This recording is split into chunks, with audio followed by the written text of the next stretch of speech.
Okay, what is up, people of the world? Here we go. I'm going to be speaking to you about the new moon in Gemini that is happening on Friday, May 22nd at noon, around 12:30 Central Time is when it will be exact. The sun and the moon are coming together at 2 degrees of Gemini. You can see over here in the chart, we've got the sun and the moon together at 2 degrees. And then we also have Venus and Mercury. And then we've got the North Node that is in Gemini as well. The nodes have recently ended the cycle that they were in Cancer and Capricorn and have shifted into Gemini and Sagittarius, which is the start of a whole new cycle, about 2-year-long cycle. And then we also we've got Mars that just moved into Pisces. As it moves out of Pisces, that's going to be completing another 2-year cycle. So we've got some cycles that are coming to an end and the beginning of new ones. So I'm going to go through some of the aspects in this chart for the new moon and break down everything that we have happening right now. Okay, so new moons are a time of new beginnings, planting new seeds of intention, things that you're wanting to grow moving forward. And with the sun and the moon together in Gemini, and then Venus and Mercury there as well, there could be a lot of mental stimulation, right? Gemini is a sign of communication. It is associated with the planet Mercury, which rules our mind, which rules how we communicate, our thought processes.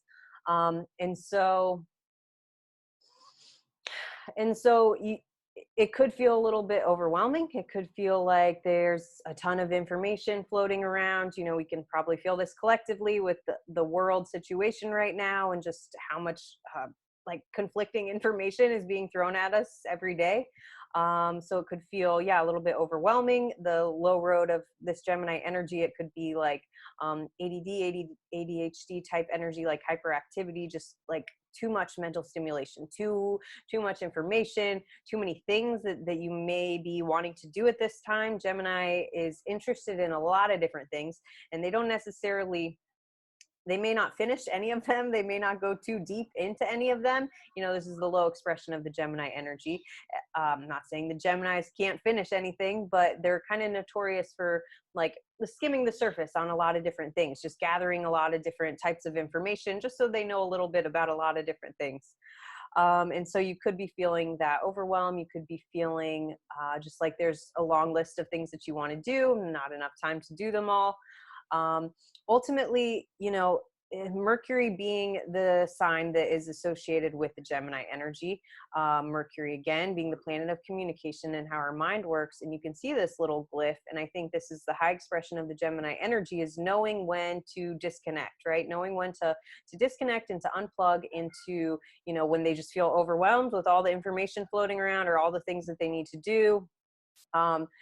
Is to be able to disconnect, to tap into their intuition, and to be able to be a clear channel, because they do have such a beautiful way with how they communicate and how they can put words together. They can create like these little phrases or little parables or little rhymes.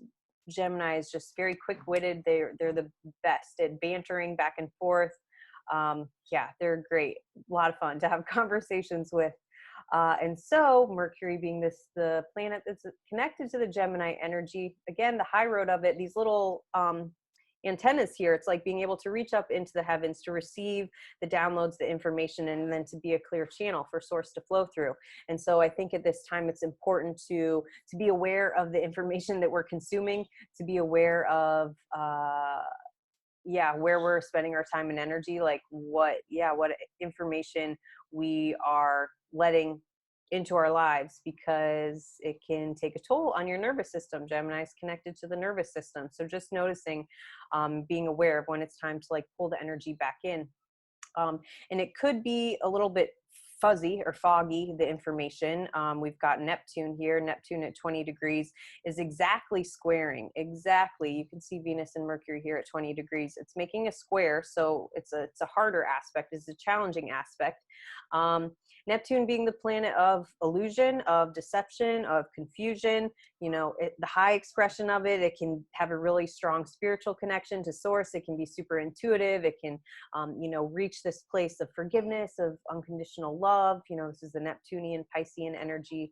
But since it's a square, there's probably going to be some it's just information overload, and it's hard to discern or to sift through like what is fact and what is fiction, what's just being made up, what's you know, people just making sounds with their mouth for the sake of it, like, but there's actually nothing behind it. That can be very much connected with the Gemini energy.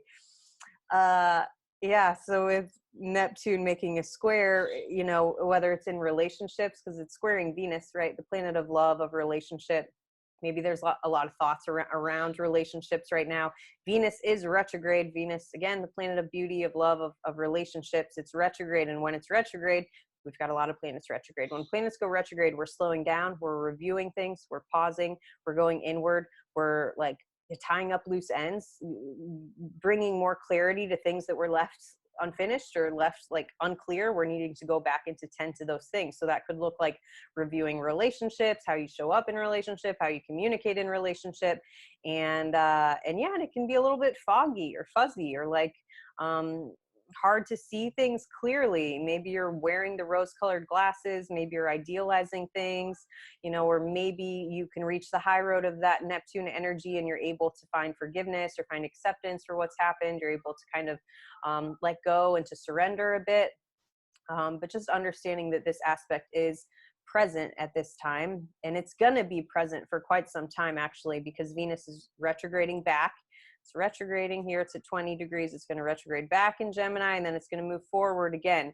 Neptune isn't really going to move much. It moves very slowly. So Venus is going to kind of come off and on with this square to Neptune really all throughout June, and then it moves into its direct period at the end of June. I believe like it'll be out of shadow sometime in July.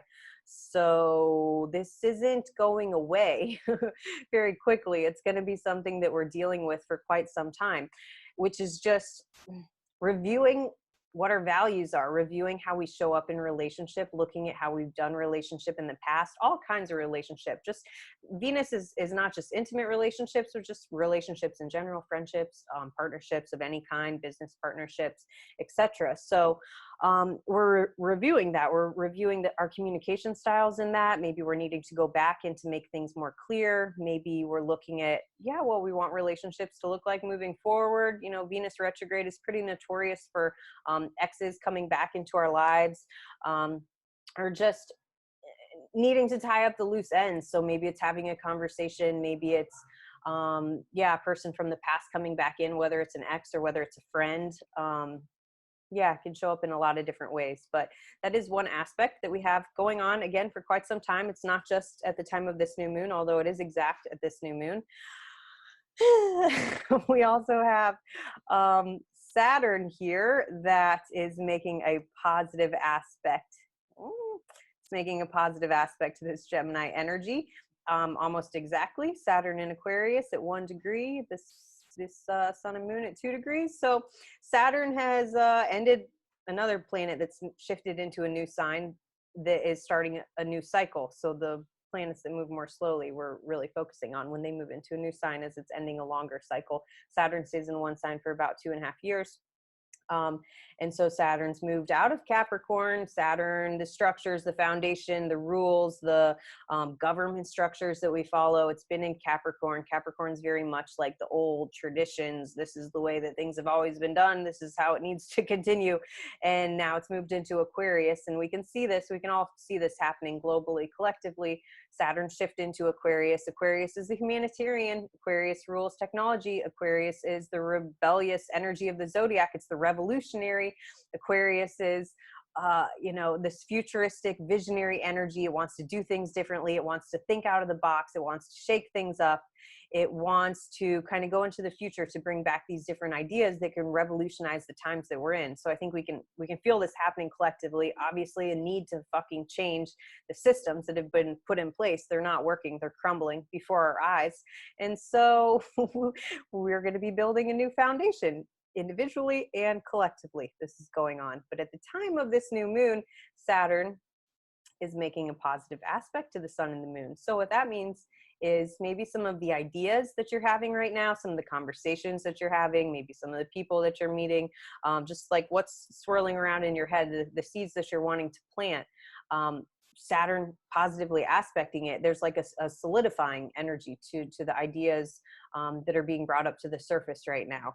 You know, it may take some time to really solidify or to come to fruition, as Saturn can bring delays. It wants to make sure that you're putting in the work. Saturn associated with Aquarius and Capricorn energy, but it's slow and steady. It's like the mountain goat, slow and steady up the hill, like dedication, commitment, consistency. It's nothing, like no quick overnight fixes. That is not Saturn. So again, the ideas, the plans, the conversations that you're having, the stuff that's being able to intuitively discern which information you need to consume and what you need to throw away. But the ideas that are coming to you when you connect to yourself, when you listen to your intuition, there's something like being supported or solidifying there with Saturn making this positive aspect. Okay. Yeah. So another thing I want to touch on is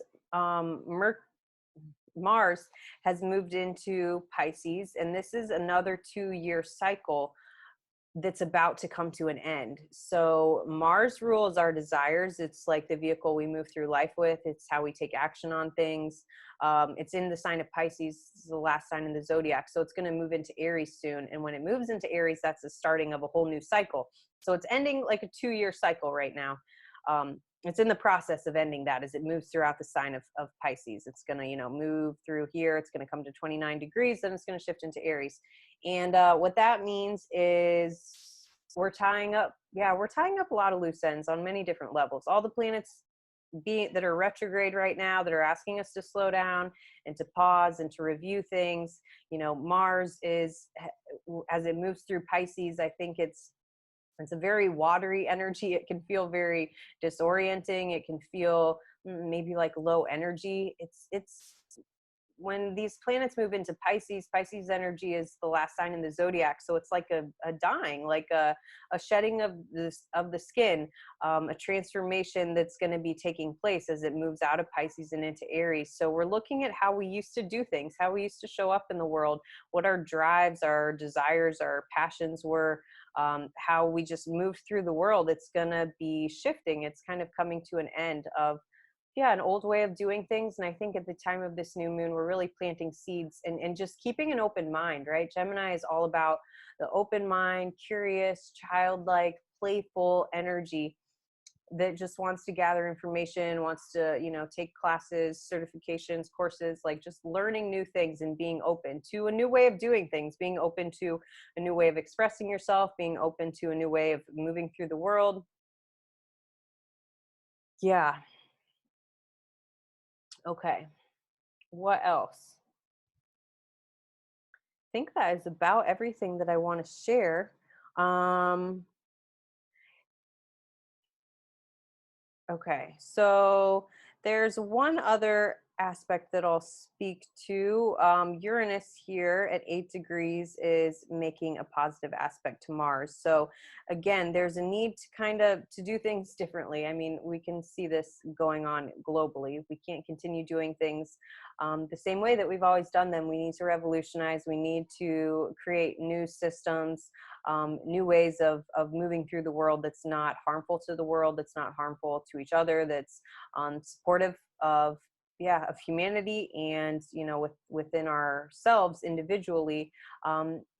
There's a need to just shake things up, to kind of break out of the box of how we've always done things, and maybe being a little bit more open-minded, a little bit more okay with making changes, as Gemini is a mutable energy. Mutable is changeable. It is, you know, takes in information and goes in a new direction. It's able to adapt really easily. So something around being able to adapt and to adapt to the current times that we're in and the changes that are happening so rapidly, you know, to keep an open mind, to ask questions. Again, this Gemini energy, it's like they're eternally youthful, because they're just, it's like the inner child, playful, curious, open-minded, just wanting to see things from all different perspectives, and to challenge things too, to be the devil's advocate, and to see all sides of everything. So I think at this time we may have a lot of information going on, you know, collectively, and then within our own like personal individual lives. We're reviewing a lot of things. We're weighing a lot of different options that we have. And I think when you take the time to disconnect and to listen to your intuition and to just unplug from all the external chatter, allowing those messages to come through you in whatever way you're most like easily able to access them, whether you are doing something with your hands, as Gemini rules the hands. Maybe you're creating things, or you're making something, or you're just like getting in the flow state, and you're allowing those intuitive hits to come through you, and you're not, you know, going back and forth or second guessing them. That can be the low road of the Gemini energy. Like, I don't know, is this right? Or is this, you know, it's the twins, right? So they can go back and forth, and they can flip flop real easily on what it is that they're thinking. So just allowing yourself to empty into quiet and to receive those messages, and then to you know, whether you're actually moving forward on them or you're just like holding that vision within yourself. I don't think it's a time where we're going to be like jumping into things with all these planets retrograde. But I think there is something solidifying with Saturn here, making a positive aspect to this new moon, solidifying in regards to what it is that we're wanting to build, and these new structures we're wanting to put in place in our lives. Just needing to be discerning and to, you know, be led by your intuition as to what information we need to follow, what information we need to, like, you know, give our energy to, and where we need to pull the energy back inwards and kind of like cut off from receiving any more info for the day. Okay, that is all. I hope that this is helpful. I hope this supports you in some way. Happy new moon in Gemini. If you would like to book a reading with me, you can do so through my site at cosmicguidance.online. And yeah, thank you so much for being here. Until next time. All right.